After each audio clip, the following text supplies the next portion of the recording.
My parents dismissed my student achievement gala that morning, telling me to stop dreaming as they grabbed their car keys, insisting they had to drive 2 hours to Quincy to console my sister Amy, who had gotten into yet another screaming match with her deadbeat boyfriend. This was the third time that month. I stood alone on that stage at the Fairmont Copley Plaza Ballroom, accepting both the Academic Excellence Award and the Rhodes Scholarship to Oxford University, while they sat in Amy's cramped studio apartment, probably listening to her cry about some boy who couldn't hold a job. My father's former mentor, Dr. Jonathan Whitmore, who now served as Dean of Boston University, took a photo of me holding the Crystal Trophy and the scholarship certificate, then posted it in my dad's corporate WhatsApp group with the caption, "Richard, you must be incredibly proud. Victoria is the first student in 30 years from our program to receive the Rhodes. Exceptional young woman you've raised." My phone exploded with 47 missed calls from my father that evening, but I was far too engaged at the private celebration dinner that Dr. Whitmore had organized, sitting directly beside the same man my father had spent decades trying to impress, who was now offering to write me a personal recommendation letter for Harvard Law School. The ballroom had been packed with Boston's academic elite, university presidents, former Rhodes scholars, and corporate leaders who funded these scholarships. I had walked up to that stage in the dress I'd bought with my own money from working 20 hours a week at the university library, while my parents were probably buying Amy another overpriced latte to calm her down. The selection committee chair had called my dissertation proposal on international corporate law the most sophisticated work we've seen from an undergraduate in recent memory. Everyone applauded, everyone except the two people who should have been there. Dr. Whitmore had approached me immediately after the ceremony, his distinguished silver hair and sharp blue eyes showing genuine warmth. "Victoria, I had no idea Richard's daughter was you. He and I go way back. He was one of my brightest students 30 years ago." He paused, studying my face. "Though I must say, you've surpassed anything he accomplished at your age. Where are your parents?" I'd love to congratulate them. I kept my smile perfectly composed, years of disappointment having taught me excellent emotional control. "They had a family emergency. My sister needed them." The lie tasted bitter, but it was cleaner than the truth. Something shifted in Dr. Whitmore's expression, a flash of understanding that told me he knew exactly what kind of emergency would make parents miss this moment. "Well then, you'll join me for dinner. I'm hosting a small gathering for this year's scholarship recipients at Duzav. Several Harvard law professors will be there. I insist." That dinner changed everything.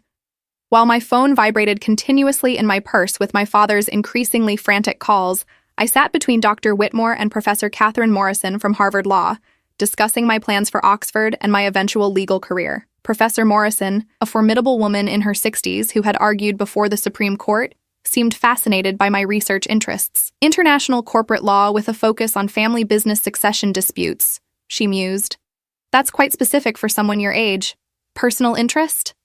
I smiled, taking a sip of the wine Dr. Whitmore had ordered. "You could say I've had a front-row seat to certain family dynamics that inspired my academic focus." Dr. Whitmore laughed, not knowing how literal I was being. "Victoria has that rare combination of brilliant analytical mind and practical wisdom. Richard must have passed on his strategic thinking." "Perhaps," I said softly, watching my phone light up again with my father's name. Call number 48. Though I've learned that sometimes the most valuable lessons come from observing what not to do. The table grew quiet for a moment, but Professor Morrison's eyes sparkled with approval. She leaned closer. "I like you, Victoria. When you return from Oxford, look me up. I might have a position in my firm for someone with your particular insight into family dynamics and corporate law." Break tick-tock. As dessert arrived, my father's 50th call came through. This time I answered, putting the phone on speaker so softly only I could hear. His voice was panicked, desperate, nothing like the dismissive tone from that morning. "Victoria, where are you? We need to talk." "Dr. Whitmore posted your picture. The entire executive team at Brightwell Consulting saw it. My boss called me. Everyone's asking why I wasn't there for my daughter's Rhodes Scholarship. Do you have any idea what this looks like?" I watched the candles flicker on our table, surrounded by people who had celebrated my achievement while my own parents had chosen to miss it for my sister's recurring drama. "I'm having dinner with Dr. Whitmore and some colleagues. I'll be home late." "Don't wait up." "Victoria, please, we made a mistake. Your mother is sick about it. We can fix this." "I'm sure you can," I said. my voice perfectly pleasant. You've always been good at fixing things that matter to you. I hung up before he could respond, turned off my phone completely, and returned my attention to the table where Dr. Whitmore was sharing stories about Oxford. He caught my eye and smiled, raising his glass slightly in a private toast. Something in that gesture told me he understood far more than he was saying. What my father didn't know yet was that Dr. Whitmore sat on the board of Brightwell Consulting, the very company where my father had been desperately angling for a senior vice president promotion for the past 3 years. And what neither of my parents knew was that their choice that morning had just shifted every power dynamic in our family in ways they couldn't yet imagine. The next morning, I returned to my parents' house in Brookline to collect some belongings before moving into my new apartment near campus. My mother, Patricia, sat at the kitchen table with red-rimmed eyes, while my father paced near the window, his phone clutched in his hand like a lifeline.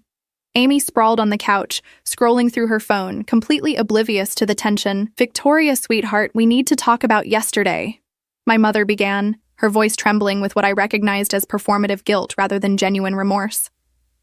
I set my coffee mug down with deliberate care.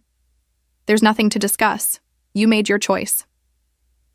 "Your sister was in crisis," my father interjected, his executive voice faltering.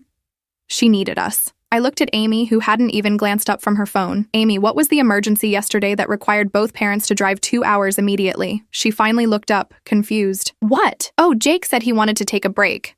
But we're back together now. He apologized this morning." The silence that followed was exquisite.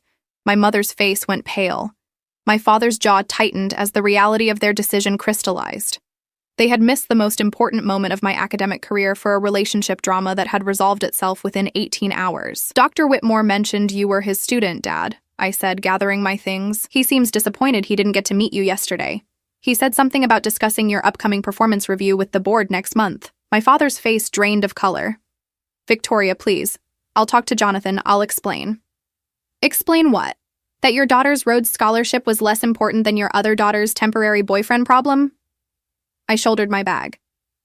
"I'm sure he'll understand completely. After all, he only told everyone at dinner that family values are the cornerstone of executive leadership." My mother reached for my arm. "Don't do this, Victoria. Don't punish us." I pulled away gently. "I'm not punishing anyone, Mom. I'm simply living my life. You taught me that family obligations are flexible depending on what's most convenient at the moment." I walked toward the door, but my father blocked my path, desperation replacing his usual corporate composure. "What do you want? An apology? We're sorry. We made a mistake. What do I need to do?" What he needed to do was impossible. He needed to go back 22 years and be the father who showed up. But since time travel didn't exist, I simply smiled. "Nothing, Dad. You don't need to do anything." The confusion on his face was almost amusing.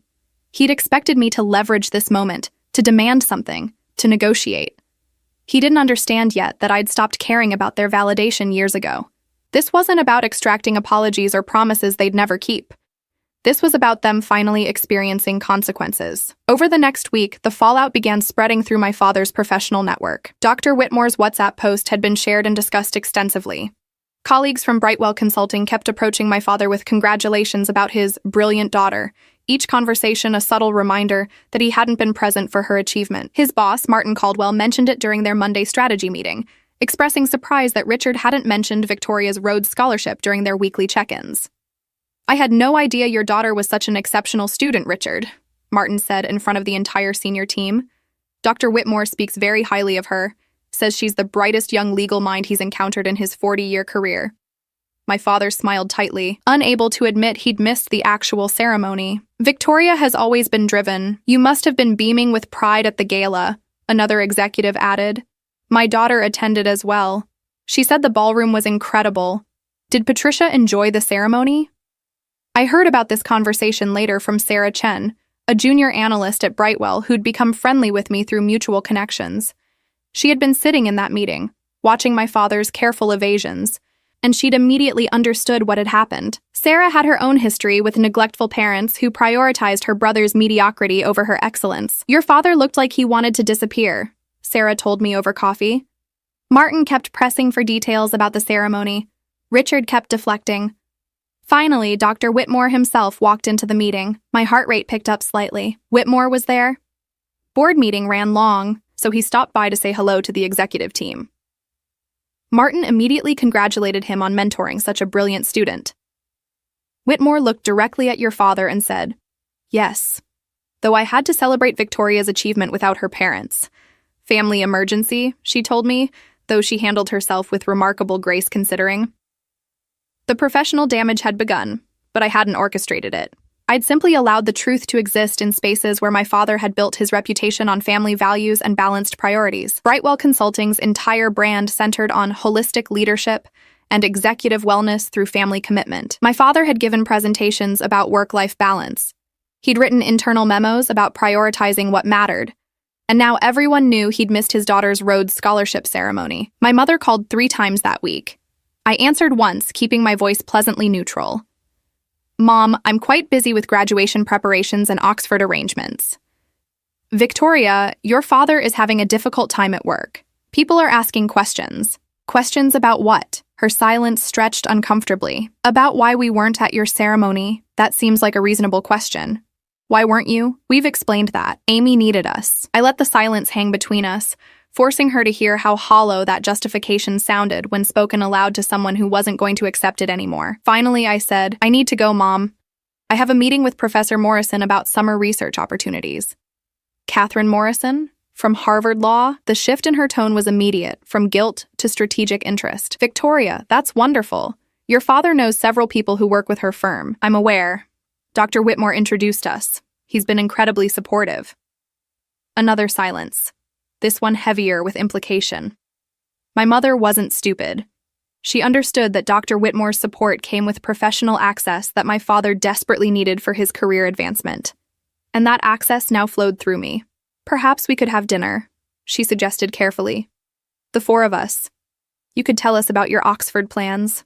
"I'll check my calendar. Things are quite hectic right now." I hung up before she could press further. Amy texted me later that day with a message that crystallized everything wrong with our family dynamic. "Mom says mad about them missing her award thing. Can you get over it? They feel bad and Dad's stressed about work." I didn't respond. Amy had been coddled her entire life, her failures cushioned and excused while my successes were treated as expected and therefore unremarkable. She genuinely couldn't comprehend why missing a Rhodes Scholarship ceremony might be significant, because she'd never accomplished anything that required her parents to make sacrifices or choices.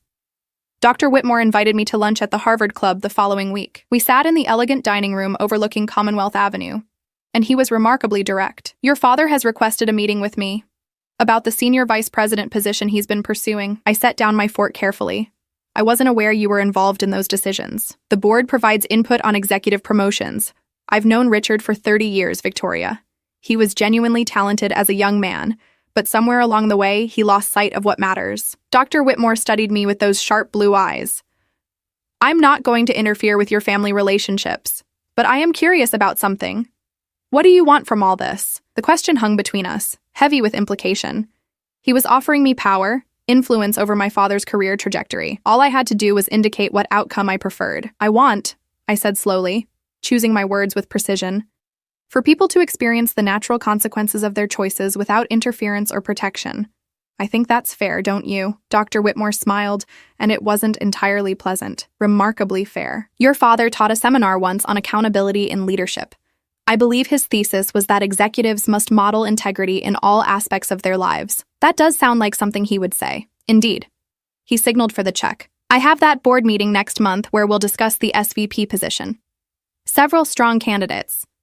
Richard's been the frontrunner, but lately questions have emerged about his judgment and priorities." I said nothing, simply met his gaze with calm acknowledgement.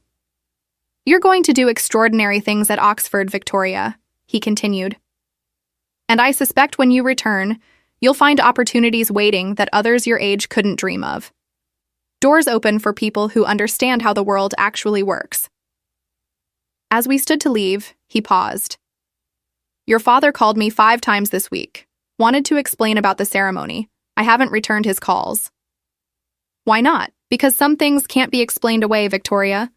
Some mistakes reveal character in ways that no amount of professional competence can overcome."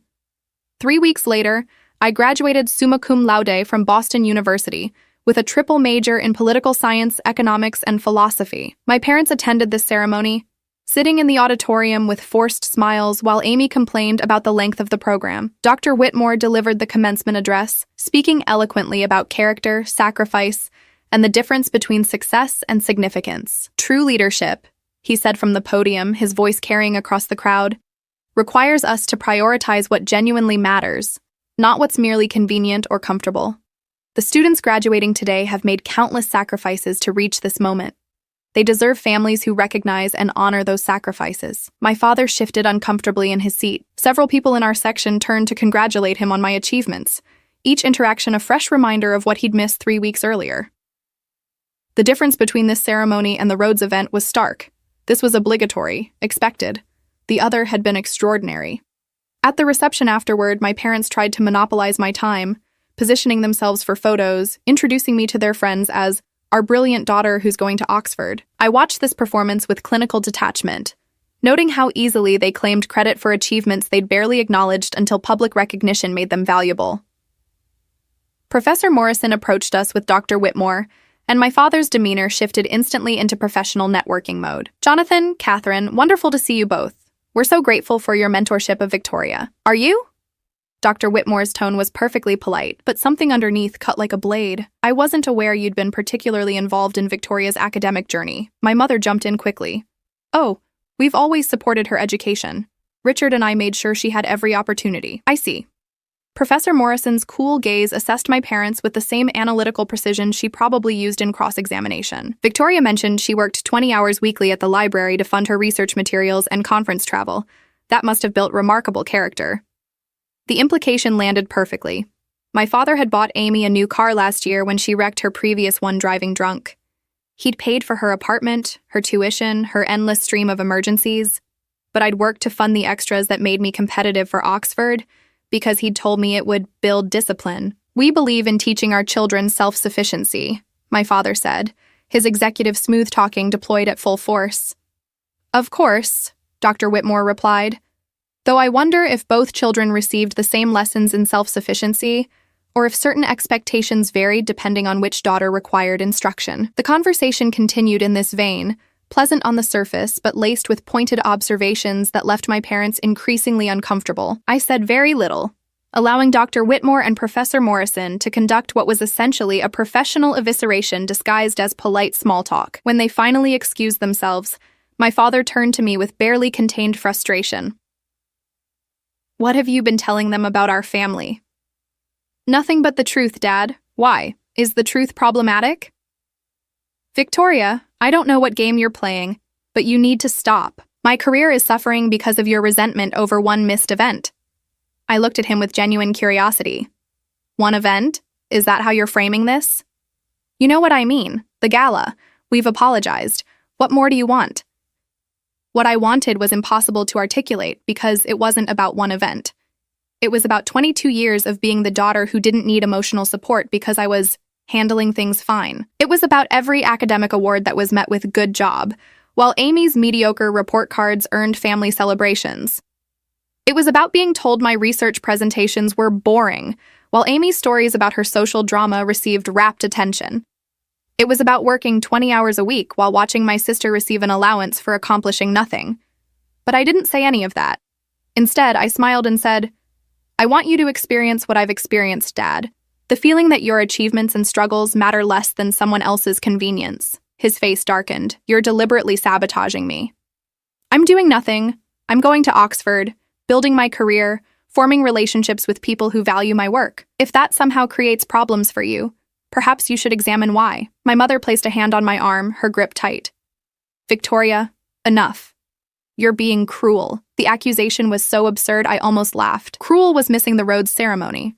Cruel was prioritizing Amy's recurring boyfriend drama over my once-in-a-lifetime achievement. Cruel was spending 22 years making me feel like my accomplishments were expected and therefore unremarkable while treating Amy's basic functioning as worthy of celebration. I'm being honest, Mom. If that feels cruel to you, maybe you should consider what that says about the foundation you've built this family on. I walked away before either could respond, joining a group of my classmates who were taking photos near the library, where I'd spent countless hours working while my parents funded Amy's lifestyle. Sarah Chen waved me over, her own parents conspicuously absent from the ceremony. Your parents look stressed. she observed, handing me a glass of champagne. They're realizing actions have consequences. Novel experience for them. Sarah laughed darkly. My mom called yesterday to complain that I didn't invite them to graduation. I reminded her she didn't invite me to my brother's wedding last year because it was family only. Apparently, I don't count as family when it's inconvenient. We clinked glasses, two daughters who'd learned to build lives without the parents who'd failed them. The difference was that I now held cards my father desperately needed, and I had no intention of playing them in his favor. The following week, my father's promotion decision was postponed. Martin Caldwell called him into a meeting and explained that the board had concerns about leadership alignment with company values. My father knew exactly what that meant. Dr. Whitmore had raised questions, and those questions had weight. He showed up at my new apartment unannounced, an act of desperation so unlike him that I almost felt something resembling pity. Almost. Victoria, please. Talk to Dr. Whitmore. Tell him this is between us. Not professional. I stood in my doorway, not inviting him inside. Why would I do that? Because I'm your father. Because family supports each other. The hypocrisy was stunning. Family supports each other? Is that what you were doing when you missed my rose ceremony? When you've spent my entire life making me feel like my achievements don't matter as much as Amy's problems? That's not fair. We've supported you. You've provided financial support, Dad. That's not the same as emotional support or recognition or priority. You've treated me like a background character in Amy's dramatic production of a life. His face crumpled slightly, a crack in his executive armor. I know we've made mistakes. I know we haven't always gotten it right.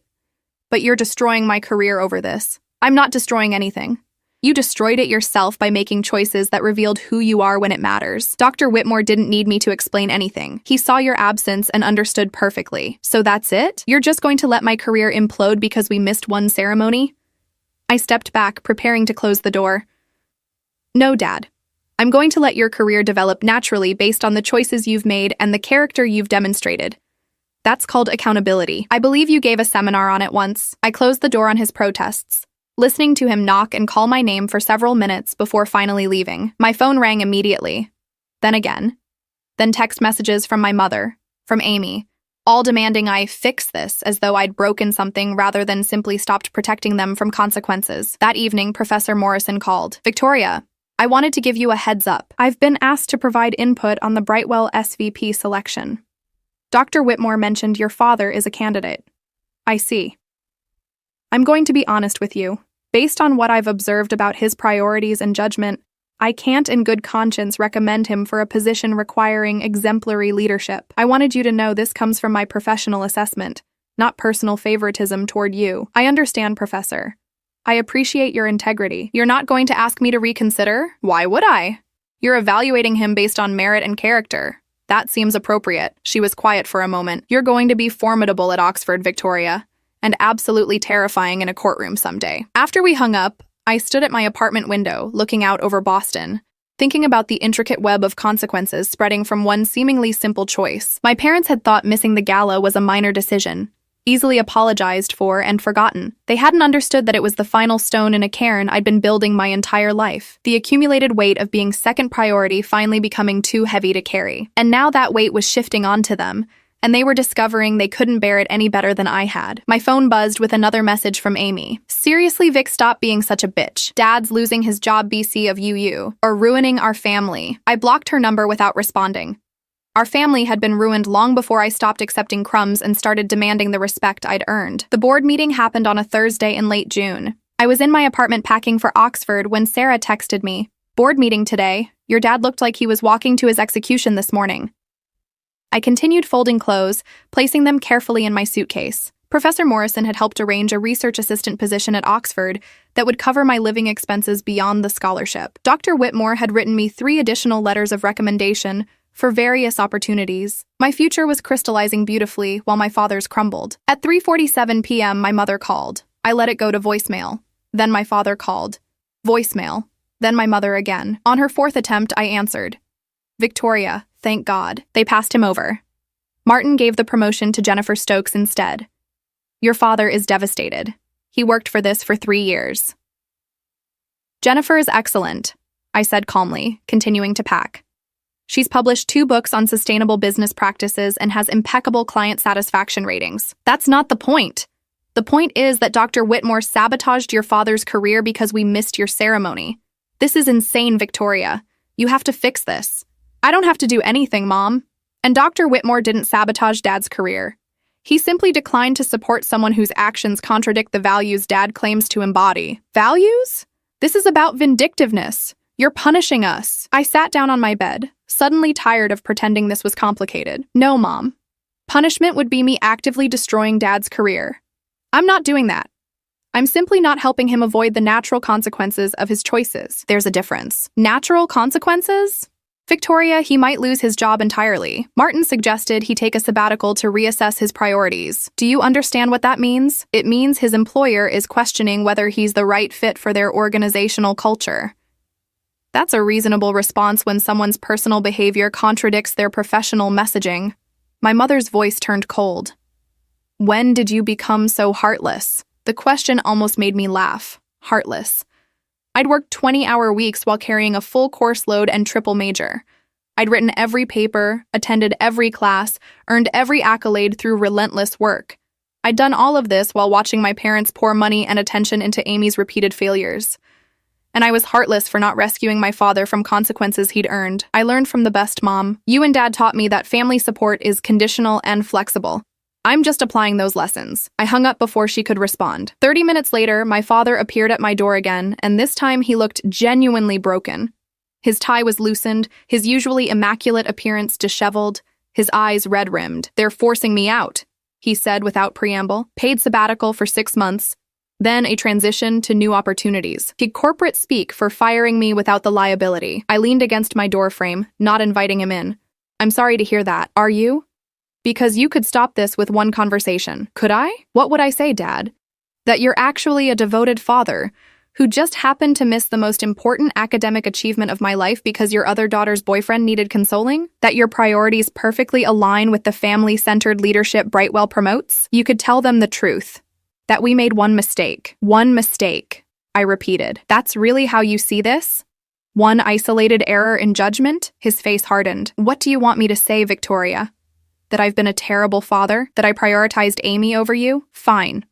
I admit it. I screwed up. Does that satisfy you? Can we move past this now?" "Move past it to what, exactly? To you keeping a job based on credentials you haven't actually earned? Dad, if your career depended on you demonstrating family values through your actions, and your actions revealed the opposite, then you don't deserve that career.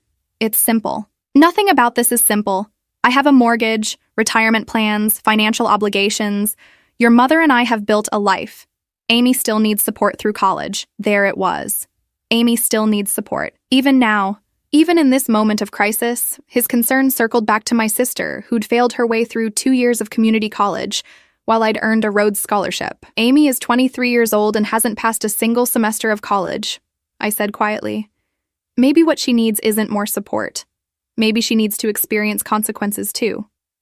My father's expression shifted through several emotions: anger, desperation, something that might have been recognition. "You've really thought this through, haven't you? This isn't just about the ceremony. You've been planning this." "I haven't planned anything, Dad. I've just stopped protecting you from reality. There's a difference. Dr. Whitmore is on the board because of me. I introduced him to Martin 5 years ago. That connection got Brightwell access to BU's executive education programs, and now he's using that position to destroy me. He's using that position to evaluate candidates honestly. If that evaluation reflects poorly on you, perhaps the problem isn't Dr. Whitmore's judgment." We stood there in my doorway, father and daughter, separated by far more than 3 feet of physical space. Everything unspoken over 22 years seemed to crystallize in that silence. All the times he'd dismissed my achievements as expected. All the times he'd rushed to Amy's aid while telling me to handle things myself. All the accumulated weight of being the daughter who didn't need him because she was too competent to require attention. "I used to be proud of you," he said finally. "Proud that you were so independent, so capable. Now I see that I mistook your coping mechanism for strength." The observation was so close to accurate that I almost softened. Almost. But recognition without change meant nothing. "You're right, Dad. I learned to be independent because depending on you was consistently disappointing. And now you're learning what it feels like when the people you expect to support you choose not to. Consider it educational." I closed the door gently, professionally, the same way I imagined closing a case file after a successful litigation. Behind the door, I heard him stand there for several minutes before finally leaving. That night, I received an email from Dr. Whitmore with the subject line, Oxford preparation. Inside was a detailed list of contacts, resources, and opportunities at Oxford, plus an introduction to Professor David Sterling, who ran the International Corporate Law program where I'd be studying. At the bottom was a personal note. Victoria, your father called me today asking me to reconsider my assessment of his candidacy for the SVP position. I thought you should know that I made my decision based purely on professional evaluation of character and judgment. Your family dynamics, while informative, were not the determining factor. I've simply recognized what I should have seen years ago, that Richard talks extensively about values he doesn't practice. You owe me nothing, and I want to be clear that my support of your career is because you've earned it, not because of any family situation. Looking forward to hearing about your successes at Oxford. Best regards, Jonathan. I read it 3 times, absorbing the message underneath the professional language. Dr. Whitmore was absolving me of responsibility for my father's career implosion, while simultaneously confirming that he'd seen through my father's carefully constructed facade. The man my father had spent 30 years trying to impress had finally evaluated him honestly, and that evaluation had been devastating. My mother left a voicemail that night, her voice thick with tears. Victoria, please call me back. Your father is drinking, which he never does. He won't talk to me. Amy is furious with you. Our family is falling apart. I'm begging you to help us. I deleted the voicemail without listening to the full message. Our family had been falling apart for years, just slowly and quietly enough that they'd never noticed. They were only paying attention now because the consequences were finally reaching them. Sarah texted me later. Heard through the office that your dad cleaned out his desk today. Also heard that Jennifer Stokes found documentation of him claiming credit for junior analyst work during his SVP candidacy review. Your dad apparently inflated his contributions to several major projects. So there it was. Dr. Whitmore's assessment had triggered a deeper investigation, which had revealed that my father's professional reputation was built partially on deception, just like his family man image was built on selective attention to whichever daughter required less emotional effort. I texted back. Interesting. Natural consequences tend to multiply. The truth was, I'd done nothing except stop pretending my father was someone he wasn't. And in the absence of my protection, his actual character had been revealed. That wasn't revenge. That was reality. My departure for Oxford was scheduled for August 15th. In the weeks leading up to my flight, my family's situation deteriorated rapidly. My father's sabbatical became an immediate termination when the full scope of his professional misrepresentation emerged. Brightwell Consulting couldn't afford to keep someone who'd falsified contribution records, regardless of his previous reputation.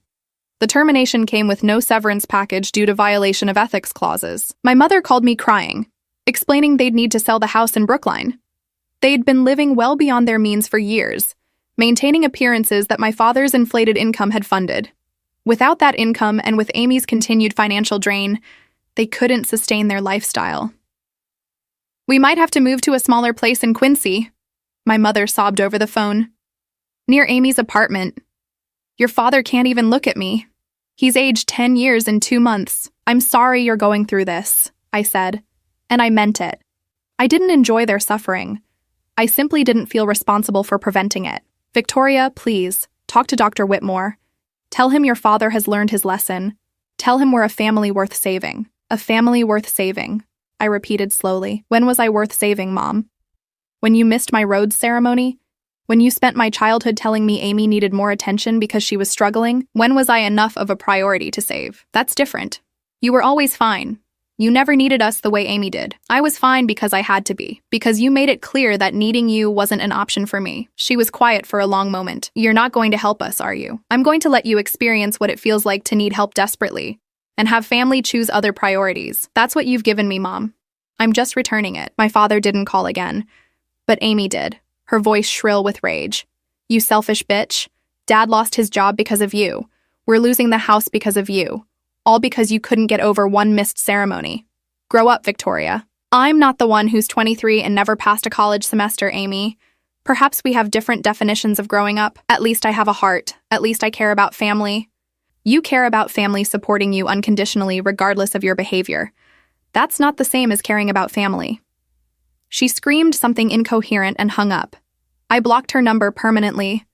Professor Morrison invited me to lunch 3 weeks before my departure. We sat at Chez Henri, and she was characteristically direct. I've heard through professional channels about your father's situation.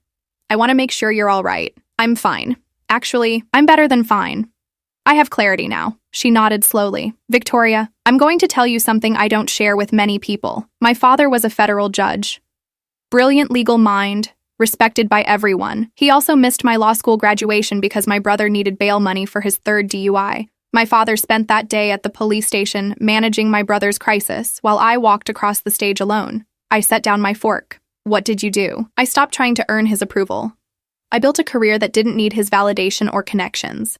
And when he eventually needed something from me, professional advice for a case, I politely declined. Not out of spite, but because I'd learned that some relationships are fundamentally transactional and pretending otherwise only hurts you. Did he understand why you said no? Eventually. About 15 years later, when he was dying, he apologized. Said he'd failed me by treating me like I didn't need him just because I could function without him. I accepted his apology, but I didn't regret my choices. The boundary I'd set had forced him to see what he'd done. She leaned forward slightly. You're at a crossroads, Victoria. You can maintain this boundary or you can soften it for family peace. Neither choice is wrong, but you need to understand what each costs. Maintaining the boundary costs you the fantasy of a close family. Softening it costs you self-respect, and the lesson they desperately need to learn. That's not much of a choice. No, she agreed, but it's the one you have. 2 days later, Dr. Whitmore invited me to his office at Boston University. His space was elegant, filled with books and artifacts from his decades in academia. He poured us both tea from an antique service before settling into his chair. Your father came to see me yesterday, he said without preamble. He asked me to write him a recommendation for positions he's applying for. I declined. I wrapped my hands around the warm teacup. Why are you telling me this? Because I want you to understand that my professional assessment of your father is independent of you. You're not responsible for his career destruction, Victoria. His own choices, both personal and professional, created this situation. The misrepresentation of work contributions would have emerged eventually regardless of any family drama. But the timing was accelerated because your absence at the ceremony triggered questions that led to deeper scrutiny. But the underlying rot was always there. He sipped his tea thoughtfully. Your father built a career on an image that didn't match reality. That's unsustainable in the long term. You didn't destroy him. You just stopped helping maintain the facade. He thinks I'm punishing him, perhaps, but punishment would require you to actively harm him. You've simply stepped back and allowed natural consequences to occur. There's a profound difference. We sat in comfortable silence for a moment before he continued. I've been thinking about my own role in this. I mentored your father 30 years ago. I saw potential in him, but I also saw warning signs I chose to ignore. He was always calculating, always positioning himself strategically rather than substantively. I told myself it was ambition, but it was actually something less admirable. Why are you being so honest with me? Because you deserve honesty from at least one adult authority figure in your life. And because I see in you what I hoped to see in your father but never did, genuine integrity rather than performed values. He set down his teacup. When you return from Oxford, you'll have opportunities your father couldn't dream of because you've built your success on actual merit. That's the difference between you. His foundation was always unstable. Yours is solid. On my last day in Boston, I visited my parents' house to collect some final belongings. The for sale sign on the lawn looked almost surreal. My mother answered the door, looking exhausted. Come in quickly. Your father is sleeping. He's barely getting out of bed most days. Inside, the house I'd grown up in looked diminished somehow. The expensive furniture and artwork now just objects waiting to be sold. Amy sat on the couch eating takeout, her expression sullen. I'll be quick, I said, heading toward my old room. My mother followed me. Victoria, please. Before you leave for England, can't we find some peace? Can't we fix this? I turned to face her in the hallway. What exactly would fixing this look like, Mom? Me calling Dr. Whitmore and lying about who Dad is? Me pretending the past 22 years didn't happen so you can maintain your lifestyle? I'm talking about forgiveness, about being a family. We were never the family you're imagining. We were a performance of a family, and I was always backstage watching you celebrate Amy's mediocrity while dismissing my excellence as expected. I'm done performing. So we're just done? You're leaving for Oxford and that's it? I'm leaving for Oxford to build a life based on authentic connections and earned success. Whether we're done is up to you. If you want a relationship with me going forward, it will be honest. No more pretending, no more performance, No more asking me to prioritize your comfort over my truth. She stood there, tears streaming down her face, and for the first time I felt something other than anger. I felt sadness for what we could have been if they'd chosen differently, if they'd valued both daughters equally, if they'd recognized that I needed them even when I could function without them. But sadness wasn't the same as obligation to fix their mistakes. I collected my things quickly. A few books, some photos I wanted to keep, documents I'd need for Oxford. As I was leaving, my father emerged from the bedroom, looking haunted. "Victoria." "Wait," I paused at the door. "I understand now," he said quietly. "What I did to you. How it felt to build everything yourself and have the people who should care most treat it like it didn't matter.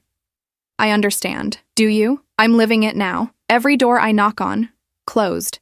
Every call I make, ignored. Every connection I thought was solid, suddenly unavailable. I'm experiencing what you experienced for 22 years. The difference is, I deserve this. You didn't." It was the first genuine thing he'd said to me in months, maybe years, but recognition without meaningful change was just another performance. "I hope you learn from this experience, Dad." "I genuinely do, but my forgiveness isn't required for your growth. You need to figure out who you want to be, regardless of whether I ever trust you again." I walked out of that house for the last time before Oxford, leaving behind the family that had failed me and stepping toward the future I'd built alone. My phone buzzed with a text from Sarah. "Flight tomorrow? Want company for the airport?" "Yes to company," I texted back. "And thanks for being actual family." The next morning, Sarah drove me to Logan International. We sat in the departure terminal, and she handed me a small wrapped gift. "Don't open it until you're on the plane." I hugged her tightly. "Take care of yourself. And remember, you don't owe your family peace at the expense of your truth either. I learned from watching you," she said. "You're terrifying and inspiring in equal measure." On the plane, 30,000 feet above the Atlantic, I opened Sarah's gift. Inside was a framed quote from Margaret Atwood. "You're sad because you're sad. You're not sad because of how sad other people are. You're allowed to be happy even when others are not." I sat there holding that frame, understanding that Sarah had seen what I needed to hear. I wasn't responsible for my family's pain. I hadn't caused it. I'd simply stopped absorbing it. My first semester at Oxford exceeded every expectation. Professor David Sterling, whom Dr. Whitmore had introduced me to, became an invaluable mentor. The research assistant position morphed into a co-authorship opportunity on a paper about corporate governance and family business succession. By October, we'd submitted it to the Harvard Business Review. Professor Morrison emailed me in November with remarkable news. "Victoria, I don't know if you're aware, but your father has been submitting applications to mid-level consulting positions at smaller firms. 3 different organizations have contacted me for references. I've been honest about my inability to recommend him. I wanted you to know in case this creates further family complications." It did. My mother sent an email, subject line, "Please." And in it she detailed their financial situation with painful specificity. They'd moved to a 2-bedroom apartment in Quincy, downscaled dramatically.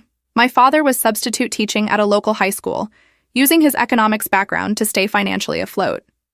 Amy had finally been forced to get a full-time job at a retail store since their financial support evaporated. "Your father asks about you constantly," my mother wrote.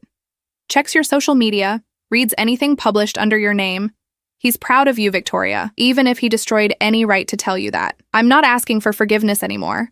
I'm just asking you to understand that we're broken people who broke you, and we're living with those consequences every single day." I didn't respond, but I did think about what Professor Morrison had told me about her father's eventual apology. The difference was, her father had apologized while dying. Mine was apologizing while experiencing consequences. There was a distinction there that mattered. In December, the Harvard Business Review accepted our paper for publication. Professor Sterling credited me as co-author, a massive achievement for someone still in their first year at Oxford. Dr. Whitmore sent a congratulatory email and mentioned, almost casually, that he'd be at Oxford for a conference in January. "Would love to catch up and hear how you're settling in." We met at the Eagle and Child, the historic pub where C.S. Lewis and J.R.R. Tolkien used to meet. Over coffee, Dr. Whitmore updated me on Brightwell Consulting's evolution and the local Boston legal community. Then he said, "Your father sent me a letter.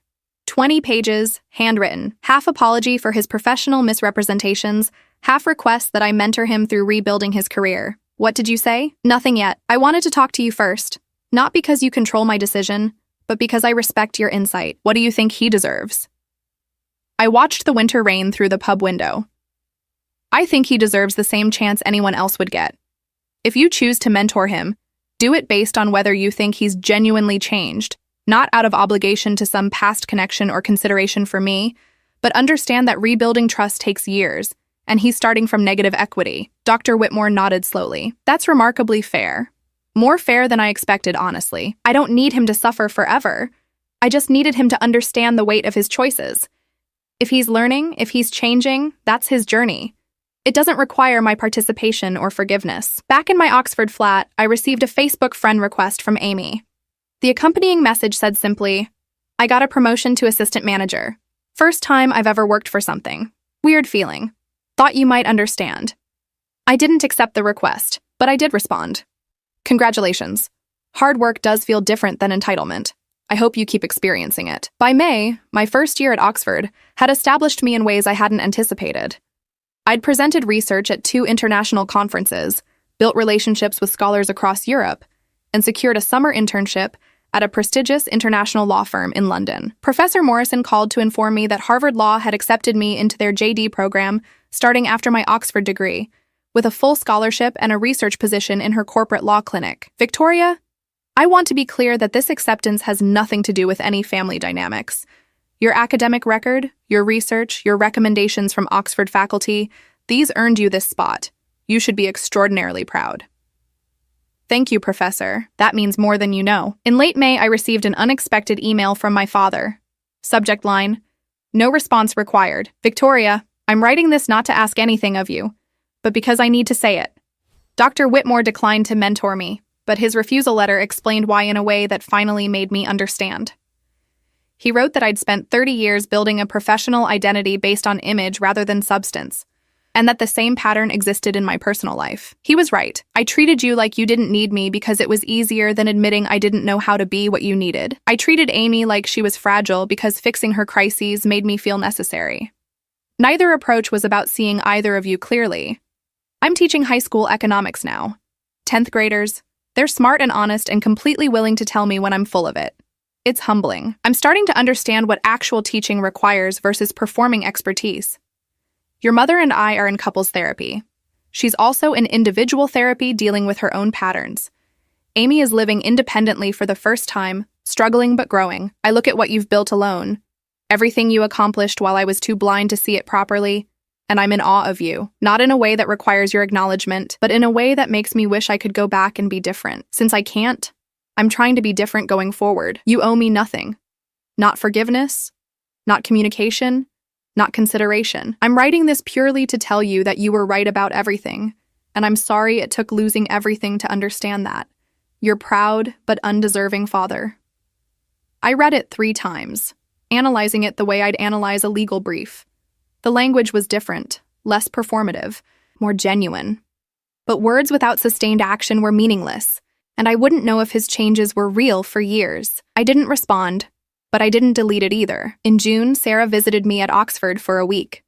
We toured the colleges, attended a formal hall dinner at my residential college, and spent long evenings talking about family, trauma, and building lives that weren't defined by other people's limitations. "Your dad's letter," she said one evening as we walked along the Cherwell River. "Are you going to respond eventually? I don't know. Maybe in a few years if his actions match his words. But I don't feel urgency about it anymore. I've stopped waiting for them to become the parents I needed. I'm building something new instead." That's healthy. Also terrifying. Why terrifying? Because you're completely comfortable walking away from people who hurt you, even family. Most people can't do that. They need the fantasy of reconciliation too much. I thought about that. I don't need the fantasy because I have the reality of genuine relationships now. You, Professor Morrison, Dr. Whitmore, the colleagues I've met here. These are people who see me clearly and choose to support me anyway. That's not something I'm willing to compromise for people who only valued me once I stopped being available. As my first year at Oxford concluded, I received notice that the paper Professor Sterling and I had co-authored was being cited in several upcoming textbooks on corporate governance. My name was becoming known in academic circles, my research building a foundation for the legal career I envisioned. I thought about my parents sometimes, wondering if they'd truly changed or if the current contrition was just another performance. But mostly I thought about the future I was building, brick by brick. through genuine effort and authentic relationships. The Rhodes Scholarship ceremony they'd missed had been the beginning of my liberation, not my destruction. By choosing Amy's temporary drama over my permanent achievement, they'd finally shown me clearly where I stood in their priorities. And that clarity, painful as it was, had freed me to stop seeking validation from people incapable of providing it. I graduated from Oxford 2 years later with distinction. My parents didn't attend because I didn't invite them. Professor Morrison flew over to watch me receive my degree, and Dr. Whitmore sent an enormous bouquet of flowers with a note. To the brilliant young woman who understood that respect must be earned, not assumed. Congratulations on everything you've become. Amy sent a text on graduation day. Mom showed me your ceremony photos. You look really happy. Different than before, like you're not carrying something heavy anymore. I responded simply, I'm not. The heaviness I'd carried for 22 years, the weight of trying to earn love from people who'd made their priorities clear through consistent action, that burden had finally lifted. Not because they'd changed, but because I'd stopped believing their validation mattered. I was building something better, something authentic, something that didn't require me to minimize myself to make others comfortable. And if my family eventually joined that new life in meaningful ways, fine. But if they didn't, I'd discovered something profound. I didn't need them to be whole. The daughter who'd stood alone at the Rhodes ceremony was gone. In her place stood a woman who understood her worth, chose her relationships carefully, and refused to accept less than she deserved from anyone. And that woman was absolutely unstoppable.